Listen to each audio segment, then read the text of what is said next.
estamos cumpliendo la cita en la hora correcta, 4:30 de la tarde, para que empecemos a trabajar. Antes de hablar, voy a esperar que algunas personas se conecten para comenzar nuestra charla del día de hoy, que continúa con el hilo de la charla que veníamos desenvolviendo la semana anterior. Quiero primero que todo darle las gracias a todos mis seguidores en mi página de Instagram y en mi página de DocCata y DocCata Oficial en Facebook, porque tenemos un promedio de visitas que supera las 150 en cada uno de los videos que hemos hecho en esta corta temporada. Y también los estimulo para que revisen y repasen los videos cuantas veces consideren conveniente en mi página Catalina Ucros Vega de YouTube, donde subo todos los videos que hacemos en estos espacios.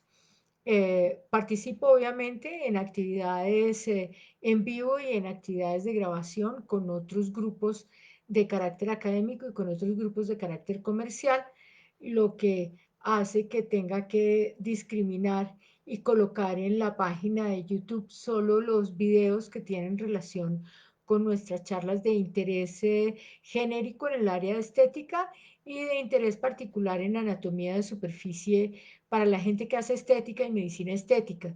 Muchas gracias a Juan Rochac, a María Camila, a Iliana, que se conectan a esta hora para que continuemos nuestra conversación sobre la anatomía de superficie, vamos en el rostro. Y cuántas veces, cuánto tiempo nos demoramos, no lo sé, pero vamos a trabajar la anatomía de superficie de todo el cuerpo en relación a las necesidades estéticas para entender cuáles son las diferencias de carácter de género y étnicas que pueden favorecer o entorpecer los tratamientos que hagamos en estética y en medicina estética, en especial para estética cutánea.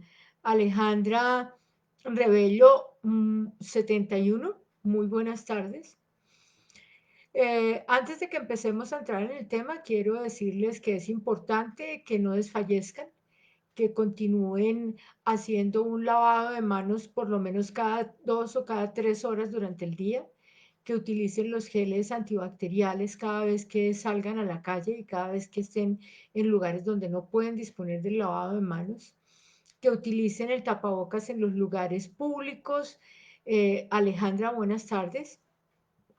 Que mantengan la distancia social, por favor, no se abracen y no se besen. Y recuerden que la familia no solamente es un núcleo social, sino que es un núcleo biológico. Y si hay un enfermo en la familia muy posiblemente estará enferma. Así que, por favor, a tener mucho cuidado. Estamos ya rebasando las capacidades de atención de muchas unidades hospitalarias con el agravante de que tenemos nuestro personal médico enfermo, y eso hace que las posibilidades de manejo de la situación en esta epidemia sean mucho más complicadas. Bueno, para continuar con lo que veníamos hablando, la semana pasada estábamos hablando de la anatomía de superficie, hablamos algunas cosas de la boca. Dentro de las cosas que hablamos en la boca, hablamos de los dientes y de la importancia de la salud oral. La salud oral parte de la higiene oral. Es importante que la boca se lave en la mañana al levantarse para disminuir la población de gérmenes anaeróbicos que se coleccionaron y que proliferaron durante el tiempo de sueño. En la noche las tensiones de oxígeno son menores en primer lugar, y en segundo lugar, la mayor parte de las personas tenemos la fortuna de respirar por la nariz y dormir con la boca cerrada, entonces esto hace que también las poblaciones de gérmenes anaeróbicos aumenten.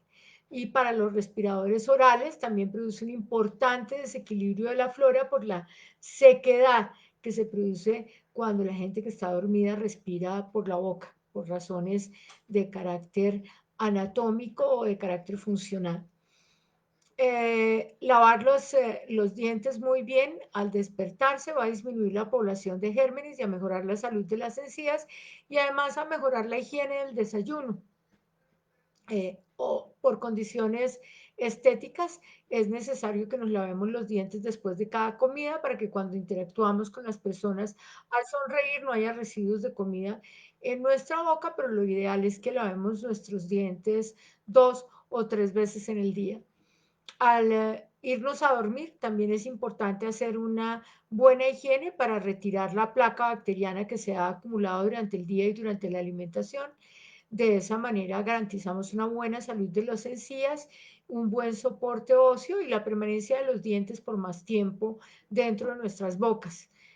Finalmente, el envejecimiento hará que los huesos de los alvéolos se vayan debilitando, particularmente las mujeres hacemos una resorción ósea muy importante, muchísimo más grave en el maxilar superior que en el maxilar inferior, y eso hace que perdamos los dientes y que además al perder las estructuras óseas duras que sostienen las estructuras blandas, nuestro rostro se vea más cadavérico, más demacrado, y el SMASH, que es la sigla con la cual los cirujanos plásticos denominan los tejidos blandos periorales, se escurra con más facilidad y con más gravedad. Entonces, proteger las estructuras óseas también es parte de la protección estética, no solamente de la protección funcional y de la seguridad en la condición mecánica de la alimentación, sino en la condición estética. Si no hay soportes de los tejidos duros, yo no puedo hacer modificaciones bonitas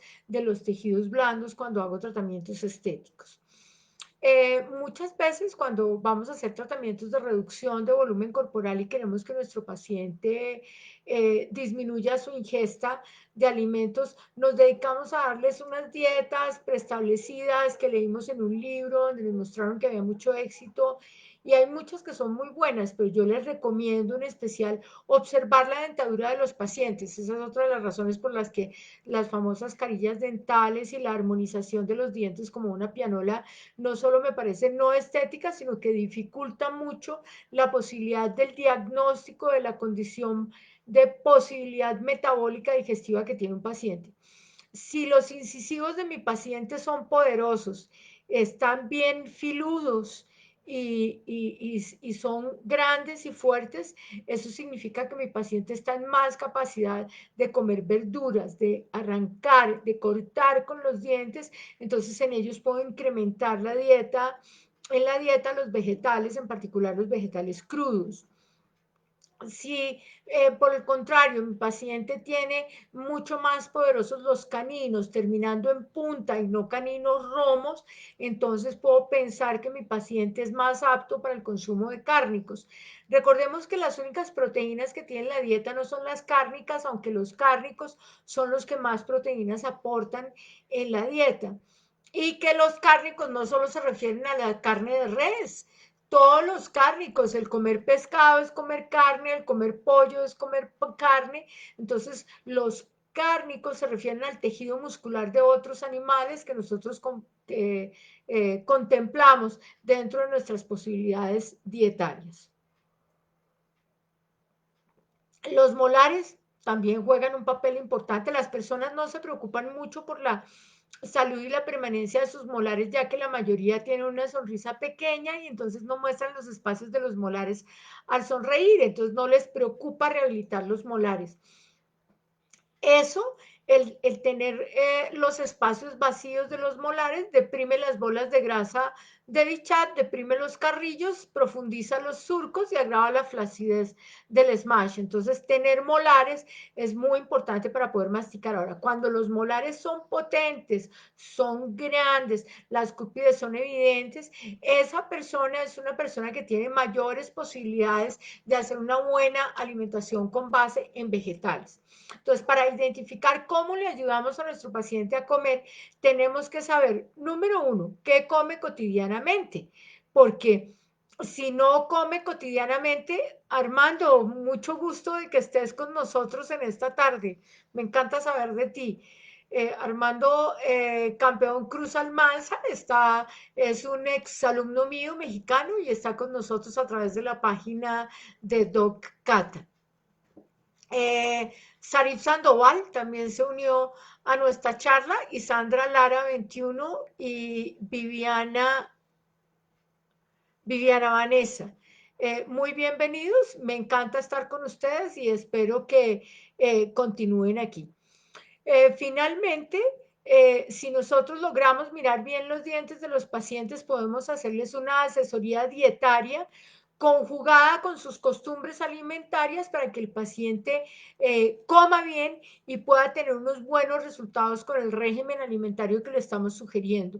Porque si nosotros no contemplamos la condición cultural del paciente y no contemplamos la condición biológica en su dentición, muy probablemente vamos a ir al fracaso del cumplimiento del menú dietario que hemos sugerido a nuestro paciente. Así que hay que observar muy bien. Por otra parte, para nosotros que trabajamos en salud y estética, la higiene oral es de vital importancia y además de vital hábito para el éxito de nuestra relación con las personas. Nosotros cuando trabajamos en estética tenemos que acercarnos mucho a nuestros usuarios cuando hacemos procedimientos y sería fatal que el usuario sintiera salir de nuestra boca un aroma muy desagradable y eso causado por la enfermedad periodontal o por el aumento de la población bacteriana. Por eso es tan importante tener un buen lavado de nuestra boca y obviamente el uso del tapabocas para que cuando hablamos o cuando hacemos el procedimiento, las gotitas de flush que salen de nuestra boca no lleguen a las superficies cutáneas de nuestro paciente y no puedan eventualmente complicar nuestro trabajo por contaminación microbiológica. Eso en cuanto a la salud de esos tejidos blandos, duros, perdón, a la importancia estética de los tejidos duros, porque ya sabemos cómo es el cuento de la sonrisa. Si no sonrío, no estoy generando empatía, no estoy mostrando confianza en el otro y no estoy generando que el otro abra un espacio de confianza en mí. Y en cuanto al soporte que hacen esos tejidos en estética, es clave. Muchas veces llegan pacientes a mi consulta diciéndome, es que yo quiero que usted me quite el surco. Yo realmente no relleno surcos nunca.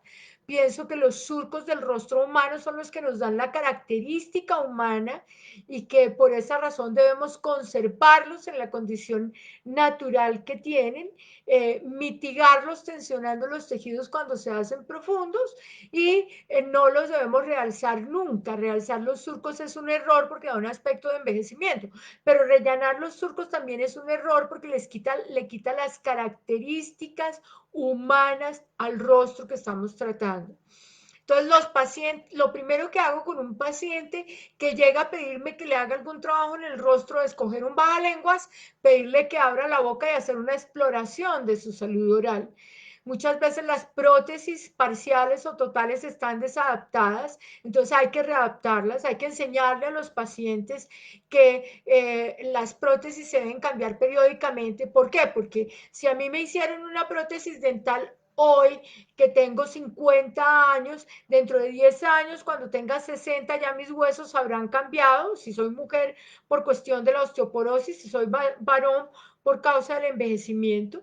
Entonces es necesario que un buen odontólogo, prostodoncista, trabajando con un buen equipo de técnicos dentales me haga una nueva prótesis. Las prótesis no son para toda la vida. Entonces hay que estar cambiándolas periódicamente y ajustándolas a la condición morfológica de la estructura ósea del paciente que es cambiante. Es inevitable que sea cambiante. Les presento a mi hijo menor. eh, este trabajo en conjunto hay que hacerlo contando con la presencia de todos en la familia, porque finalmente pues vivimos juntos y estamos confinados juntos. Bueno, la otra consulta que es bien frecuente es la de los labios, la del volumen de la superficie carmesí de los labios. Casi nadie conoce muy bien la anatomía. El orbicular de los labios tiene una fase intrínseca, que es la que hace el cuerpo de la superficie carmesí de los labios y cuando se contrae nos permite apretar la boca. Entonces, cuando nosotros rigidificamos la boca, damos un aspecto muy duro, muy hosco, de muy pocos amigos. Luego tenemos una fase media, que es la que hace el cuerpo del labio, por eso cuando hablábamos acerca de la estructura labial decíamos que era una membrana muco adentro, músculo en la mitad y cutánea afuera. Ese orbicular de los labios circunda y da cuerpo a los labios, pero entre esas fibras musculares tenemos unos cojines de grasa que le dan una forma particular a los labios, una forma que va cambiando con el paso de los años. En la, en la temprana infancia, desde el nacimiento, el labio superior tiene un prominentísimo botón central que se llama el botón de succión, que es un acúmulo de una pequeña cantidad de grasa soportada por una gran cantidad de fibras colágenas y que se va a mover gracias a la contracción de la fase intrínseca del orbicular de los labios durante los procedimientos de succión, que van a estar complementados por unos músculos que hacen vacío en los carrillos que se llaman los incisivos. Ellos no solamente nos ayudan a sacar los alimentos del fondo del saco yugal, sino que durante la succión nos ayudan a generar una presión negativa en la boca que va a succionar la leche de la mamila o la leche de la teta de la madre. Ese botoncito va a hacer este movimiento sobre la areola, haciendo un ordeño de la leche. Pero resulta que tenemos otros 4 botones de grasa, 2 en el labio superior y 2 en el labio inferior, que se van a asir a la teta materna de esta manera. Ellos quedan acomodados en la blanda, en el blando tejido de la areola, donde confluyen todos los canales eyaculadores de leche, los canales galactóforos, mientras el botón de succión les hace esto. Ellos se agarran y el botón de succión hace esto. Entonces, esos botones pues son muy prominentes durante nuestra temprana edad. El labio inferior es bastante más grueso en el lactante, casi que es 2 veces el labio superior, pero a medida que los años van pasando y que dejamos de mamar, la boca va cambiando. La boca va cambiando, los cojines de grasa se van consolidando y en la juventud lo que queremos es, tanto en las mujeres como en los varones, una perdón, no es COVID, una sobria voluptuosidad. Esa sobria voluptuosidad de los labios es una imagen de juventud. Entonces, cuando mi boca es levemente gruesa, de acuerdo con mi condición genética y étnica, yo creo que en la cara de Catalina Ucros, la boca de Angelina Jolie sería horrorosa. Entonces, todos tenemos una condición de armonía en las proporciones. Les recomiendo a los que les gusta leer buscar elementos sobre la divina proporción para que entiendan cómo es eso de importante para el cerebro que mira al otro y que identifica en el otro las fortalezas y las dualidades, porque de eso depende que elija al otro para acompañarse con él. Nuris Romero, muy buenas tardes. Eh, Mercedes Díaz, muy buenas tardes. Joneni Santana Araceli, muy buenas tardes. Y Humanos a la Obra, hola. Mónica, ¿cómo estás? Es un placer estar contigo en esta sesión de Anatomía para Estética. El, la condición es que esos cojines, con el paso de los años, cuando pasamos de la madurez a la senectud, empiezan a retraerse, empiezan a perder contenido graso y entonces en la superficie carmesí de los labios se va invirtiendo, es decir, va yendo hacia adentro, ajá, y entonces vamos perdiendo la voluptuosidad de los labios. Las personas piensan equivocamente que lo que hay que hacer es darles volumen y como si pusieran una tira. Yo recuerdo que cuando yo era niña hay un fruto, es un fruto muy común en la costa atlántica y muy común en el trópico que se llama el zapote, que tiene unos cascos con unas semillas, entonces uno se come los cascos fibrosos, amarillos, naranja, dulces, deliciosos, y las semillas las rompe y quedan unos cotiledones y el cartucho de esos cotiledones es vacío y yo me acuerdo que de niños jugábamos y nos los poníamos en los labios. Eso obviamente no es estético, es un volumen que es exageradamente grande y que no vale la pena realizar porque dañaremos la estética de las personas. La otra cosa que hay que tener en cuenta es que la voluptuosidad de los labios, que es importante durante toda la vida, tanto en los varones como en las mujeres, está armonizada por las columnas del labio superior que circundan el surco nasolabial. Y además en las mujeres particularmente está armonizada por el contorno de los labios. Las mujeres tenemos un reborde en la superficie carmesí de los labios que es muy evidente. Cuando perdemos el contenido graso de los cojines grasos de los labios, entonces aparece flacidez de la piel de los labios y se generan unas líneas verticales que la gente llama vulgarmente el código de barras. Odio ese nombre. Eso es una manera peyorativa de tratar los rasgos del envejecimiento. Son líneas verticales del espacio circunscrito de los labios. Punto. Esas líneas verticales no son porque besaste mucho, ni son porque fumaste mucho, ni son porque hiciste muchos gestos. Esas líneas verticales son porque has perdido la grasa del contenido de los cojines grasos de los labios y además se ha invertido la mucosa seca. ¿Qué es lo que tenemos que hacer con eso? En las mujeres, siempre realzar el contorno de los labios y las columnas del labio superior. Al realzar las columnas del labio superior, vamos a conseguir la prominencia del botón central de succión. Y al realzar el contorno de los labios, le vamos a dar más cuerpo a los labios y vamos a disminuir las famosas líneas verticales.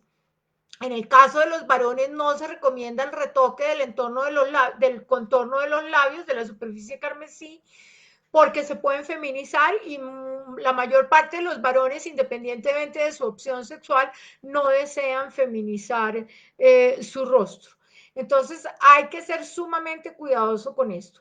Luego tenemos el fenómeno de la caída de las comisuras. La caída de las comisuras está dada por la flacidez de la bola de grasa de Bichat, y está dada por la tensión de un musculito que tenemos acá en este segmento que tira la comisura hacia abajo, que se llama el triangular de los labios. Nosotros tenemos en la fase inferior, en la fase extrínseca inferior del orbicular de los labios, tenemos la borla del mentón, el cuadrado de la barba y el triangular de los labios.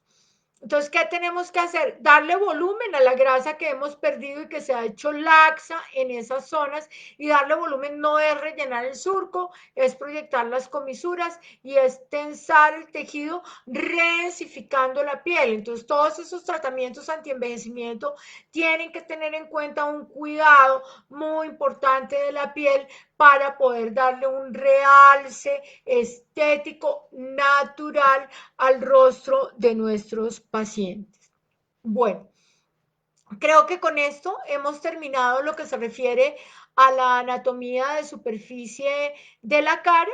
Recordar que cara se refiere en anatomía a ese espacio que va de la glabela al borde ciliar, del borde del ángulo superior externo del borde ciliar, una línea que va hasta el meato externo del conducto auditivo externo, luego una línea que baja tangente al borde posterior de la rama ascendente del maxilar inferior hasta el ángulo mandibular, y ahí puede ir por el ángulo mandibular o incluir el piso de la boca pasando de un ángulo a otro ángulo. En el piso de la boca tenemos dos cojines grasos retroplatismales que están entre el músculo miloioideo. ¿Se acuerdan que hablábamos el primer día, no, hace como 3 sesiones acerca del miloioideo y el gineoideo? Ahí tenemos unos cojines grasos que separan esos músculos de la piel.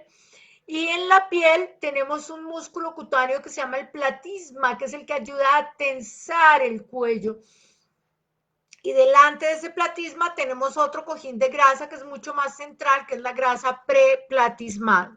Entonces, el manejo de eso depende de la condición de volumen graso corporal y depende también de las costumbres posturales en la cabeza. Cuando siempre mantenemos la cabeza inclinada hacia un lado, esa inclinación obstruye el drenaje linfático y aumenta la retención de líquidos en la zona del carrillo del lado que inclinamos y del piso de la boca del lado que inclinamos. Cuando mantenemos texteando y manejando objetos, inclinando la cabeza hacia adelante, obstruimos el drenaje linfático del cuello y aumentamos la cantidad de líquidos que se queda sin retornar en el piso de la boca. Entonces, por esa razón, las técnicas manuales se convierten en un arma fundamental en el tratamiento de la estética del rostro y el piso de la boca.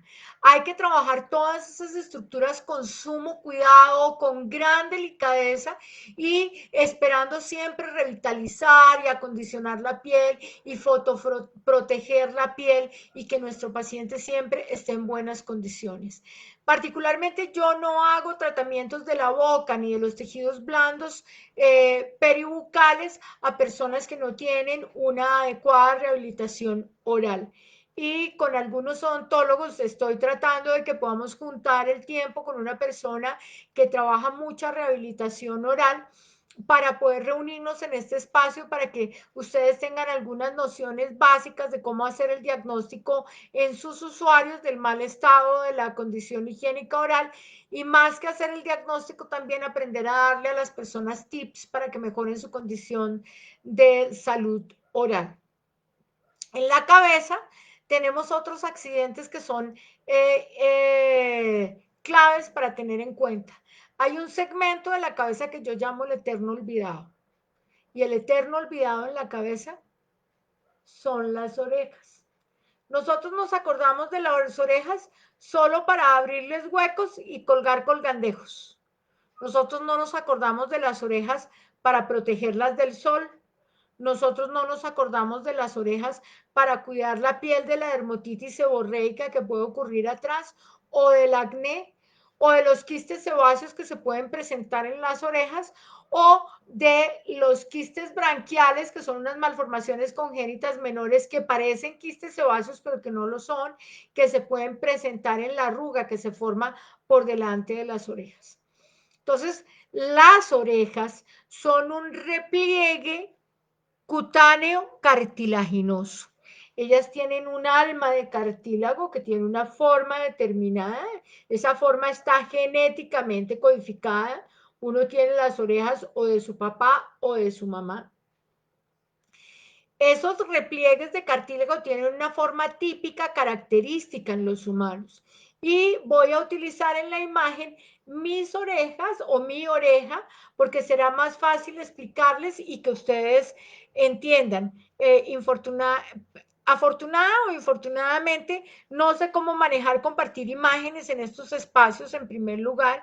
Y en segundo lugar, me parece que aprender a tocarse, disfrutar de tocarse y de entenderse y de aprenderse como cuerpo vivo es mucho más útil y deja en la memoria mucho más improntado el conocimiento.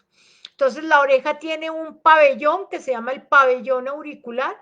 La oreja está cubierta de una piel velluda con un lanugo sumamente fino y con una importante cantidad de glándulas sebáceas en toda su superficie.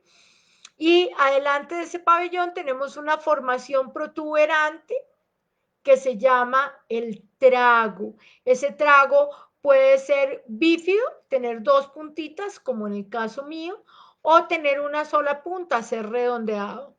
Y luego tenemos el pabellón. El pabellón tiene una borde que se llama el hélix y una protuberancia que se llama el antihélix. Y en el fondo, donde tenemos una gran depresión de ese pabellón auricular, tenemos esa depresión, se llama la concha, y al terminar el antihélix, tenemos otra protuberancia que se enfrenta al trago que se llama el antitrago. Esa es toda la fase cartilaginosa. La piel que recubre la oreja la recubre por su cara externa y por su cara interna. Algunos dicen cara anterior y cara posterior. Yo prefiero decir cara externa porque está afuera y cara interna, que es lo que llamamos vulgarmente detrás de las orejas porque está adentro, porque se acerca más a la línea media. La cara externa se funde con la piel del rostro y la cara interna se funde con la piel del cuero cabelludo en una piel que no tiene pelo hirsuto que cubre la apófisis mastoides. Esa piel se une en el segmento inferior, en anterior y en posterior, formando una prolongación redondeada, moderadamente elongada en la juventud, que se va elongando con el paso de los años y que se elongará más entre más pesados sean los aretes que usemos, y esa prolongación se llama el lóbulo de la oreja. Es una, son dos capas de piel separadas por un pequeño cojín graso muy laxo. Ustedes las tocan y es una condición muy blanda, comparada con la de la punta de la nariz, que también es piel y grasa, pero en la punta de la nariz tenemos una abundante cantidad de fibras y por eso la punta de la nariz es más dura y más rígida. La forma de la oreja tiene esa condición porque esa condición es la que le permite conducir los sonidos apropiadamente. Entonces, cuando nosotros colocamos objetos en el pabellón auricular y colgamos objetos de los lóbulos de las orejas, estamos incurriendo en una actividad de piercing que es muy bien vista en ciertas comunidades, pero que es una actividad deletérea para la condición, para la función de conducción del sonido en el pabellón auricular. Nos detendremos en la próxima reunión del próximo miércoles en esto de la función del pabellón auricular y todas las cosas que suceden con el sonido entrando en las orejas.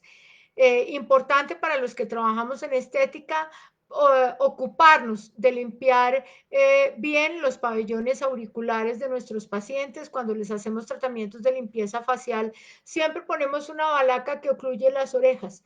Hay que retirar la balaca y hay que hacer una limpieza no interna, sino de todo el pabellón para retirar los excesos de sebo y de cerumen que pudiera haber en el meato, y también limpiar la cara interna o posterior del pabellón auricular para retirar los excesos de sebo que pueden producir fenómenos irritativos y dermatitis seborreicas.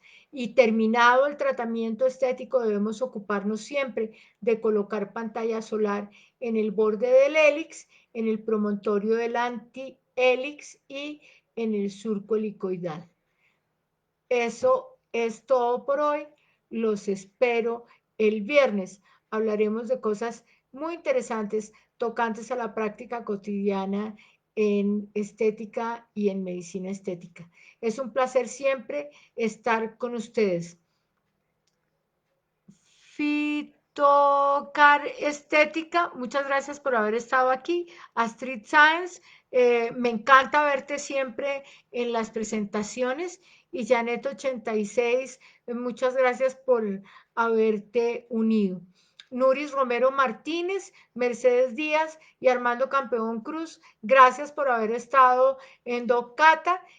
Seguimos pendientes. No olviden cuidarse mucho, por favor. Distancia social, lavado de manos, tapabocas en lugares públicos y de alto flujo. Son las acciones más importantes para prevenir infectarse. Si se infectan, no olviden aislarse voluntariamente y de manera total del resto de las personas por 2 o 3 semanas según su evolución. Si durante su fenómeno de infección presentan dificultad respiratoria, no duden en dirigirse a una unidad hospitalaria. Que tengan un feliz día.